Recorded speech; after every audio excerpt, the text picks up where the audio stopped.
જય સ્વામિનારાયણ। કેમ છો બધા? હું વંદના સ્વાગત કરું છું તમારું આપણી યુટ્યુબ ચેનલ શ્રી હેલ્ધી ફૂડમાં।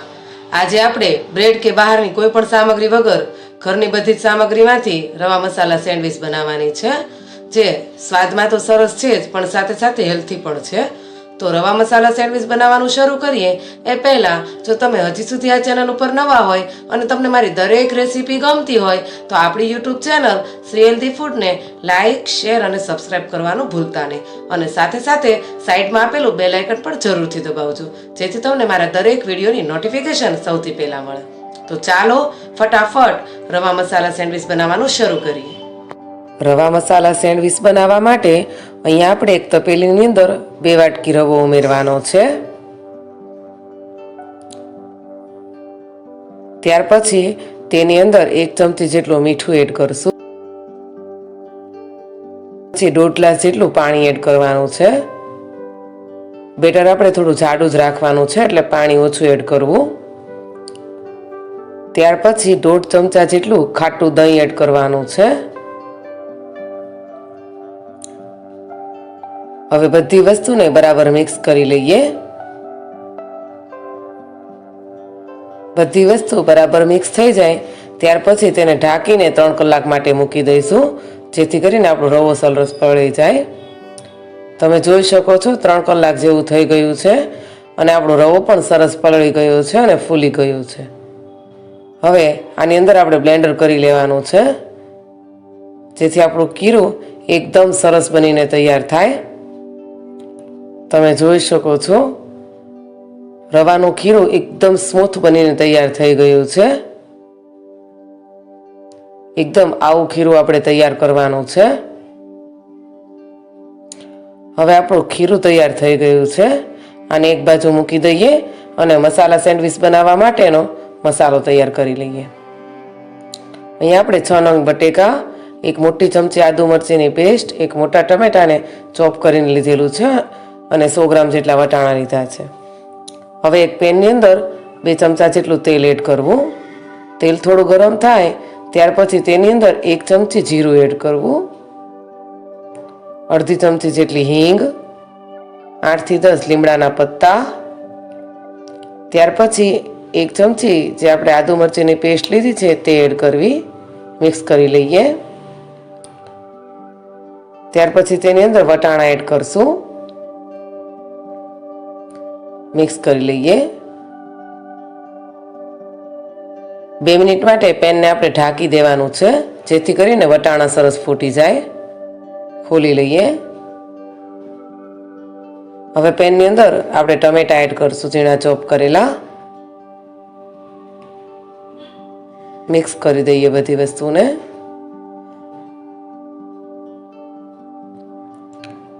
અડધી ચમચી જેટલું મીઠું એડ કરવાનું છે કે પછી સ્વાદ પ્રમાણે।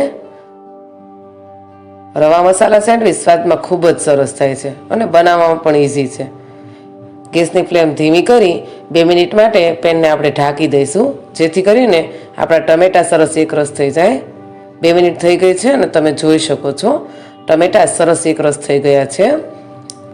હવે અડધી ચમચી જેટલી હળદર એડ કરશું, અડધી ચમચી ખાંડ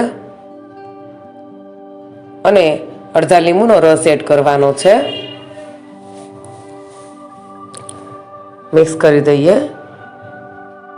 ત્યાર પછી અહીંયા આપણે બટેકાને મેશ કરીને લીધેલા છે તે એડ કરશું। આવી રીતે બરાબર મેશ કરી લેવા, એડ કરીએ।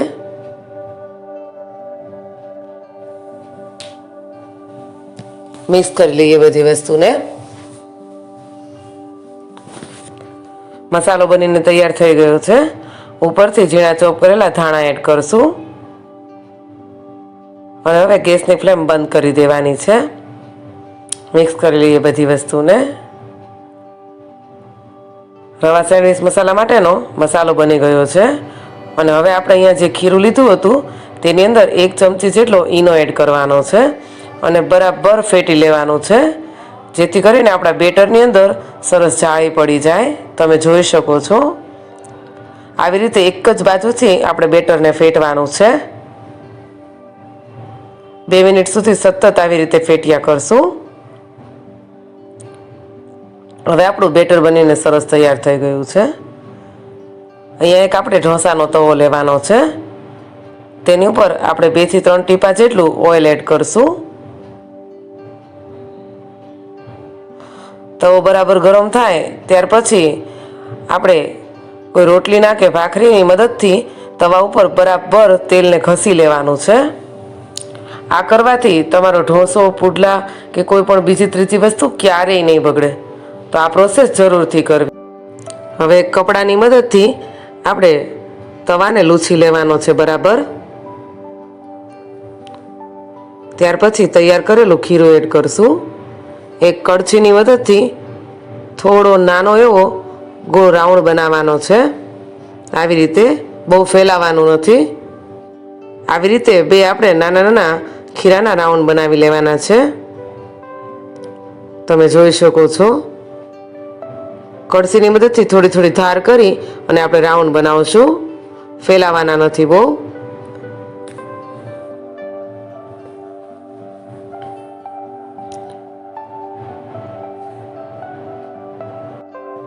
આ પ્રોસેસ કરતી વખતે ગેસની ફ્લેમ થોડી મીડિયમ જ રાખવાની છે. તમે જોઈ શકો છો એક બાજુથી સરસ રીતે ચડી ગયું છે. હવે રવાના એક પડની ઉપર આપણે શેઝવાન સોસ એડ કરશું. આવી રીતે લગાવી દેવાનો છે. અને બીજા પડ ઉપર આપણે ગ્રીન ચટણી તૈયાર કરી છે તે લગાવશું. ગ્રીન ચટણીની અંદર આપણે ધાણા, ફુદીનો, આદુ, મરચી, થોડા સિંગના દાણા, લીંબુ અને ખાંડ અને મીઠું એડ કર્યું છે. ગ્રીન ચટણીની રેસીપી તમને ડિસ્ક્રિપ્શન બોક્સમાં મળી જશે. હવે જે ભાગ ઉપર ગ્રીન ચટણી લગાવી છે તેની ઉપર આપણે તૈયાર કરેલો મસાલો એડ કરશું. બરાબર બધી બાજુ સરસથી પાથરી દેવાનો છે. ત્યાર પછી તેની ઉપર કેપ્સિકમની સ્લાઇસ એડ કરવી.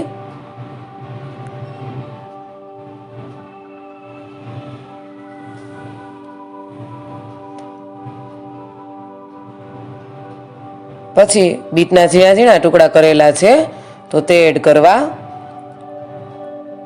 રવા મસાલા સેન્ડવિચની અંદર બધું જ વેજીટેબલ્સ આવે છે એટલે બાળકો માટે ખૂબ જ સારી છે. હવે તેની અંદર ઝીણી ઝીણી ચોપ કરેલી કાકડી લીધી છે તો તે એડ કરશું.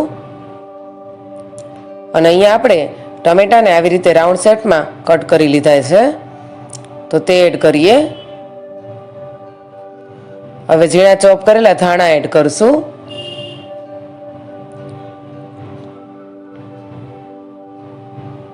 હવે આ જે બીજો ભાગ છે શેઝવાન સોસ વાળો તેને આવી રીતે ઉપર લગાવી દેવાનો છે. અને તાવીથાની મદદથી થોડું પ્રેસ કરશું. સેન્ટરમાં વચ્ચે લઈ લઈએ, થોડું પ્રેસ કરીએ.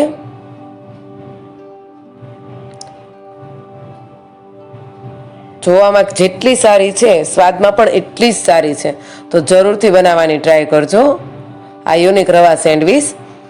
હવે ઉપરથી થોડું તેલ એડ કરશું અને થોડું તેલ ફરતું પણ નાખવાનું છે. આવી રીતે બરાબર દબાવીને આપણે શેકવી, બંને બાજુથી પલટાવીને. તો હવે જોઈ શકો છો એક બાજુ એકદમ ગોલ્ડન બ્રાઉન કલર થઈ ગયો છે. તેની ઉપર આપણે થોડું ચીઝ એડ કરવાનું છે. ચીઝ પણ આપણે ઘરે જ બનાવ્યું છે. તેની રેસીપી પણ તમને ડિસ્ક્રિપ્શન બોક્સમાં મળી જશે તો તમે જરૂરથી જોજો. ચીઝ એડ કરીએ. હવે તેની ઉપર આપણે ઓરેગાનો અને ચીલી ફ્લેક્સ એડ કરવાના છે. ઓરેગાનો અને ચીલી ફ્લેક્સ એડ કર્યા પછી તેની ઉપર ઝીણા ચોપ કરેલા ધાણા એડ કરશું. તો તૈયાર છે આપણી રવા મસાલા સેન્ડવિચ. તમે જોઈ શકો છો જોતા જ ખાવાનું મન થઈ જાય ને એવી આપણી સેન્ડવિચ બનીને તૈયાર થઈ છે. ચાલો બીજી બધી સેન્ડવિચ આવી રીતે બનાવી અને સર્વ કરી લઈએ.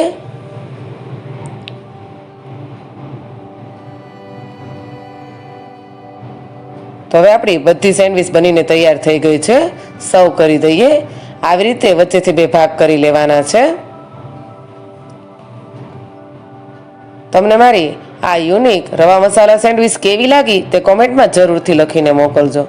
ઉપરથી થોડો સોસ એડ કરવાનો છે.